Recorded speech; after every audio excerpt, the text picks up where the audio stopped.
ভুলে গেছেন না? ইবাদত কি, ইবাদত কেন, ইবাদত কিভাবে, তিন কথার জবাব দিয়ে দোয়া করে যাব ইনশাআল্লাহ।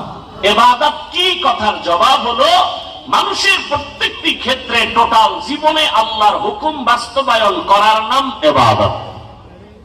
মানুষের জীবনের প্রত্যেকটি ক্ষেত্রে আল্লাহর হুকুম কায়েম করার নাম ইবাদত।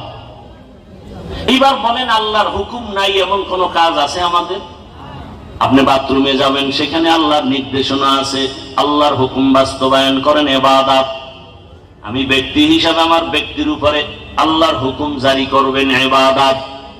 সংসার কেমনে চালাবেন, ওখানে আল্লাহর হুকুম বাস্তবায়ন করেন ইবাদত।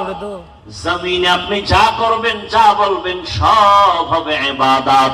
খানা খাবেন ইবাদত, ঘুম যাবেন ইবাদত, বাথরুমে যাবেন ইবাদত, ব্যবসা করবেন ইবাদত, চাকরি করেন ইবাদত। জীবনে আপনি যা করেন, যা বলেন সব হলো ইবাদত। এক কথায় জবাব, আল্লাহর হুকুম জীবনে বাস্তবায়ন করার নাম ইবাদত। ইবাদত কেন করব?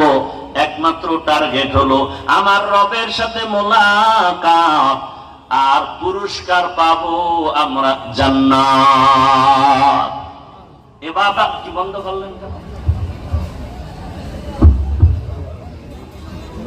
মরানার মারো কেন, লড়ে কেন? চিন্তা করেন, গরমে মরি ফট করে ফেন্ডারের মন্দিরে। হায় হায় কয় ভাই আপনার দাওয়াত, বলে আলহামদুলিল্লাহ। কয় আপনার বাড়ি? কয় নাউযুবিল্লাহ। ইবাদত কেন করব? চেয়ার দখল করার জন্য, টাকা পয়সার মালিক হওয়ার জন্য।